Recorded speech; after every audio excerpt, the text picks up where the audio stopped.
H1B online registration process extend हो चुका है 20 मार्च तक। क्या आपका भी ऑनलाइन रजिस्ट्रेशन किया गया है और आप लॉटरी पिकअप के लिए वेट कर रहे हो, तो सबसे पहले आपको congratulations and all the best for your lottery pickup.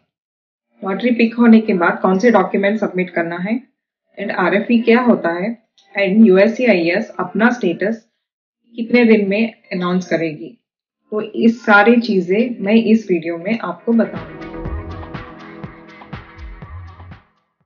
Hey guys, नमस्कार, कैसे हो आप सब लोग। मैं हूँ हंसी और आप सबको बहुत बहुत स्वागत है मेरे चैनल में हंसी के अल्फाज। अगर आप H1B वीज़ा या H1B वीज़ा प्रोसेस के बारे में जानना चाहते हैं तो मैं इस टॉपिक पे डिटेल्ड वीडियो बना चुकी हूँ, तो वो मेरे चैनल में है और मैं लिंक अपने डिस्क्रिप्शन में दे रही हूँ, प्लीज़ चेक कीजिएगा। तो चलते हैं सीधे अपने टॉपिक पे। लॉटरी रिजल्ट्स अनाउंस होने के बाद आपका एम्प्लॉयर मतलब आपका कंपनी यूएससीआईएस को डॉक्यूमेंट्स और कुछ पेमेंट्स है तो वो सबमिट करेगी। मैं फिर से बता रही हूँ, ये H1B वीज़ा एक एम्प्लॉयर स्पॉन्सर्ड वीज़ा है, तो आपको डायरेक्टली यूएससीआईएस को कुछ भी डॉक्यूमेंट्स या कुछ भी सबमिट नहीं करना है। बस आपको अपने एम्प्लॉयर और अटॉर्नी को अपने डॉक्यूमेंट्स भेजिएगा तो वो लोग पिटीशन फाइल करेंगे। तो ये डॉक्यूमेंट सबमिट करना होगा अपने एम्प्लॉयर को। तो ये चेकलिस्ट है। तो एम्प्लॉयर डॉक्यूमेंट सबमिट करने के बाद यूएससीआईएस रिव्यू करेगी और बताएगी कि स्टेटस क्या है, अप्रूव या डिनाई और रिक्वेस्ट फॉर एविडेंस, मतलब आरएफई ऑन द पिटीशन कहते हैं। तो ये आरएफई होता क्या है? तो आरएफई का मतलब है रिक्वेस्ट फॉर एविडेंस। ये एक इंक्वायरी है यूएससीआईएस करते हैं। तो अगर उनको लगता है कि आपने जो इन्फॉर्मेशन और जो डॉक्यूमेंट सबमिट किए ये और प्रूफ चाहिए, तो so then they will ask for more documents, मतलब सपोर्टिंग डॉक्यूमेंट्स के लिए पूछते हैं। अगर आरएफई हुआ आपको पैनिक होने की ज़रूरत बिल्कुल भी नहीं है।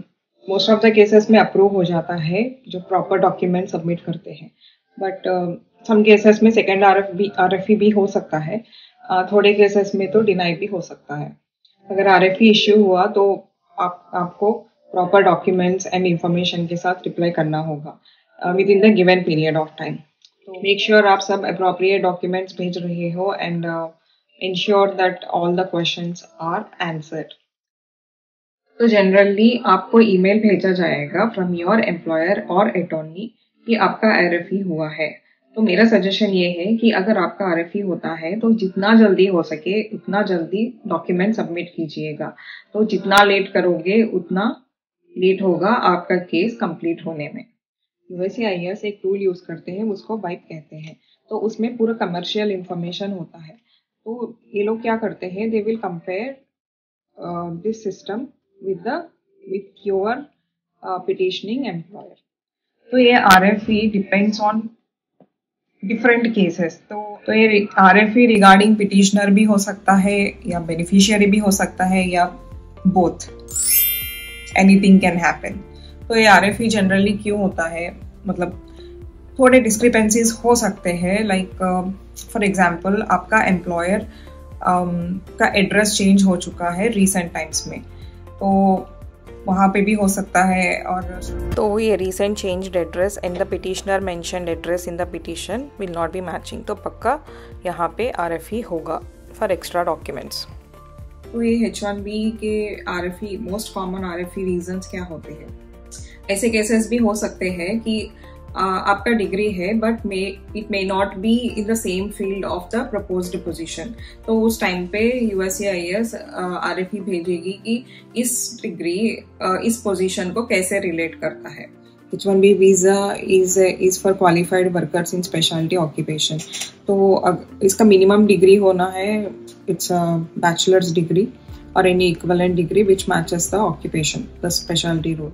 तो पेपर वर्क पूछते हैं, like beneficiary's work experience, propose salary, detail job description and industry wide practices etcetera. LCA issues हो सकते हैं, जैसे में labour condition application, it's really important. तो अगर आपका एम्प्लॉयर उसको स्किप कर दिए या भूल गए उसको इंक्लूड करने में, या उसमें जो भी सबमिट किया गया है उसमें कुछ इश्यूज है, तो आपको RFE हो सकता है। तो नेक्स्ट है जॉब आइटनरी इश्यूज।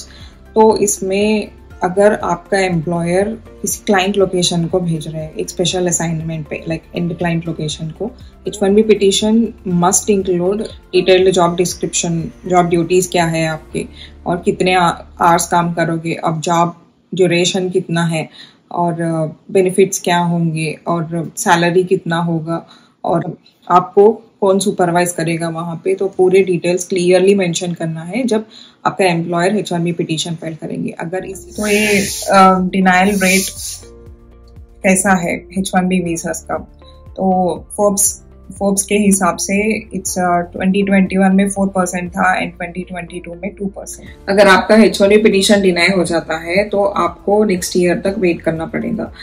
थोड़े लोगों के साथ ऐसा भी होता है कि वो लोग H1B पिटीशन फाइल नहीं कर सकते ऐसा केस में कि फॉर एग्जांपल आपका लॉटरी पिक हुआ बट अनफॉर्चुनेटली जॉब चला गया तो फाइल नहीं कर सकते।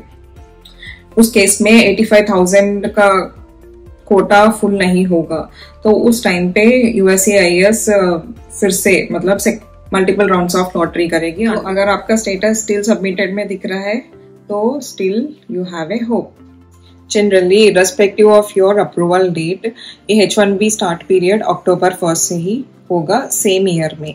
अगर आपका अप्रूवल डिसीजन अक्टूबर 1 के बाद अक्टूबर के बाद आता है तो आपका स्टार्ट डेट आपके नोटिस में ही मेंशन किया जाएगा। USCIS जनरली 2.5 मंथ से 3 मंथ्स लेता है अपना डिसीजन बताने में।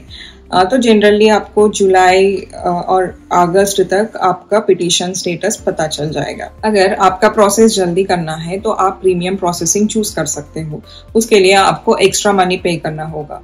तो इस केस में प्रीमियम प्रोसेसिंग में 15 डेज के अंदर आपको आपका डिसीजन पता चल जाएगा। अगर आपका RFE होता है पैनिक मत होइएगा, just submit all the documents and answer the questions properly. Hope ये वीडियो आपको पसंद आया होगा।